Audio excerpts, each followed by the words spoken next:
kayak secara nasional dari kita itu ada budaya ziarah kubur kan? Iya benar, mengunjungi kuburan sebelum Ramadan. Iya. Nah, kita bahas tentang culture nih misalnya. Kita bahas tentang culture, orang Chinese punya culture untuk ngunjungin kuburan juga.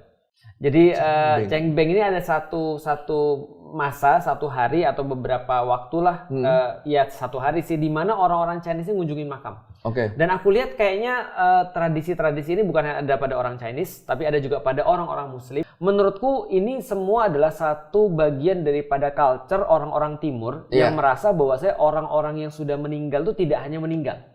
Oke. Ya kan ya, tapi ada sesuatu setelah meninggal, gitu kan ya. Makanya culture ini tidak umum ketika terjadi pada masyarakat yang sudah menganggap bahwa ya mati-mati aja gitu maksudnya. Iya. Di dalam Islam itu kita sangat meyakini bahwasanya mayit itu tetap bisa merasakan. Oh, ya kan ya. Makanya kata Rasulullah, ketika nanti ada mayit, pas kamu mandiin dia pelan-pelan, karena dia barusan sulit daripada ditarik nyawa. Baru mengalami sakaratul maut. Iya. Maka pas kita harus mandiin dengan pelan-pelan, jangan sampai dikasarin gitu maksudnya. Nah, jadi mayit itu adalah konsepnya dia masih merasa bahwasanya ketika dia diantarkan pergi dalam kubur, dia masih kemudian merasa bahwasanya itu terjadi. Makanya jangan sampai ada yang sampai kayak nangis-nangis sampai kayak over gitu kan, mencakar-cakar muka dan segala macam, sehingga itu mempengaruhi nanti mayit itu jadi kayak dia harus punya beban yang lain gitu maksudnya. Bahkan kemudian ketika dia sudah di dalam kubur, itu kata Allah bagi orang-orang yang soleh sama orang-orang yang nggak soleh perlakuannya berbeda. Artinya mereka tetap merasakan. Nah, yang paling nyata adalah ketika Rasulullah itu lagi jalan bersama para sahabat, itu berhenti dan sedih banget. Lalu kemudian Rasul bilang gini, ini ada dua kubur ini, orang dua ini lagi diazab. Oke. Jadi Rasul mendengarkan teriakan mereka nih, atau setidaknya kengerian yang kemudian yang mereka alami. Rasul tahu. Maka Rasul kemudian mengambil satu pelepah kurma, membaginya jadi dua, kemudian menancapkan kemudian itu, lalu kemudian berdoa begini, semoga selama pelepah kurma ini masih basah, maka mereka diringankan azabnya. Nah, itu berarti ada gitu ya, berarti ada koneksi antara orang hidup dan ada orang yang wafat. Dan juga Rasulullah sebelum wafat itu, beliau paling sering ngunjungin Baqi. Lalu kemudian mendoakan orang-orang di kuburan Baqi, mendoakan orang-orang kemudian sahabat-sahabatnya sudah meninggal, mengunjungi makam Uhud dan seterusnya. Ini adalah bahwasanya ada koneksi antara orang hidup dan mati. Berarti Rasulullah pun dari dulu sudah mengajarkan kalau apa yang kita lakukan di makam yang menurut kita harus ini orang udah mati dengan ngerasain apa-apa, itu tetap ada ada efeknya ke orang yang dikubur itu kan. Betul. Bahkan Rasul bilang kunjungilah aku sekali-sekali. Kata Rasulullah, di mana? Di Madinah, gitu kan ya. Nah, dan para ulama saking membahas tentang koneksi ini sampai-sampai mengatakan dilarang bagi kita untuk mengatakan saya mengunjungi jenazah Nabi, nggak boleh, karena Nabi masih hidup.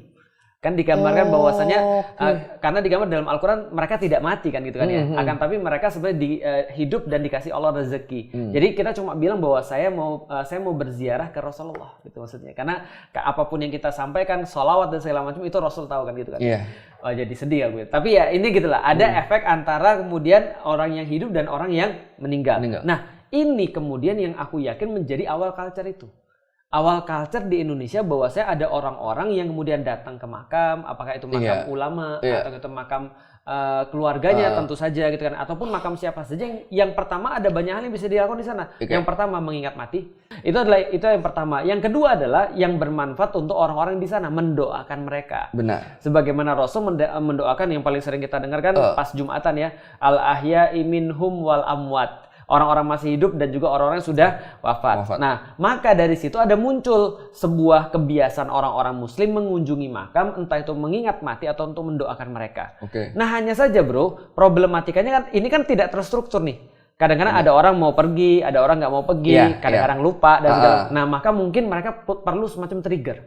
Kita ke makam tuh kan mengingat mati, betul, sama mendoakan yang sudah meninggal. Banyak juga di kita kan yang malah meminta doa tapi ke makam tuh. Meminta doa. Malah saya mohon itu rezeki tapi ke makam. Itu banyak yang bergeser ke situ tuh sekarang tuh di kita tuh. Itu gimana Tete? Itu yang diingatkan sama Rasulullah bahwasanya jangan sampai kita tuh menjadikan makam tempat sholat. Mengkeramatkan makam. Kan kalau kita sholat tuh kan kita minta ya pasti ya.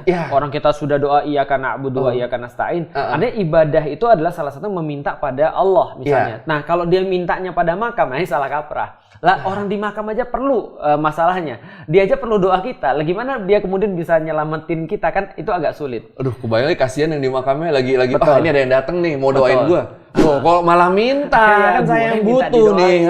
Karena kata Ali bin Abu Thalib, ada masa di mana kamu beramal dan tidak ada perhitungan, dan ada di mana kamu berhitung dan tidak ada amal. Nah, masa kita sekarang adalah kita beramal tidak ada perhitungan. Sedangkan nanti ketika kita sudah masuk di sana adalah masa di mana kita berhitung tapi tidak ada amal. Kita sendiri nggak bisa beramal, sehingga kita ngandelin amal-amal orang lain. Kan kita nih. Nah, ini yang terjadi. Tapi aku bisa relate sih. Ada beberapa orang, contoh ya. Aku pergi ke Turki, aku mengunjungi makamnya Muhammad Al-Fatih. Sampai di situ aku pertama mengingat mati, yang kedua aku kemudian mendoakan kemudian mayit seperti biasa. Yang ketiga, aku dalam tanda kutip mencari inspirasi. Bukan mencari rezeki ya. Iya, itu ya. Kalau mencari inspirasi itu masuk sih, apalagi untuk ke makam tokoh yang kita kagumi ya. Benar. Kan ketika kita di sana pasti kan gila, ini orang yang gua kagumi bener-bener ada di sini. Benar. Makamnya di sini. Benar. Kalau untuk merecall misalnya, dulu kejadian dia gini terus kita terinspirasi untuk jadi baik, saya setuju. Betul. Cuma kan ada batasannya di situ. Ada batas. Jangan sampai lu minta sesuatu sama dia justru. Itu. Karena dia justru dalam perlu kemudian didoakan. Nah, gimana ceritanya dia kemudian bisa mendoakan kita. Itu pemahamanku ya. Aku nggak tahu kalau ada orang punya pemahaman yang lain ya. Artinya kalau aku bilang sama anak-anakku, nanti kalau aku sudah di dalam alam kubur, banyak-banyak doain aku. Dan banyak-banyak aku dikirimin bekal. Dengan cara apa? Semua yang aku ajarkan kepada kalian, kalian praktekin. Itu aku dapat bekalnya. Iya. Gitu. Karena dengan begitu pahala kita akan jalan. Karena itu anak yang soleh kan. Anak yang soleh, ilmu yang bermanfaat, dan wakaf jariah. Itu. Dan amal jariah. Betul, sedekah jariah.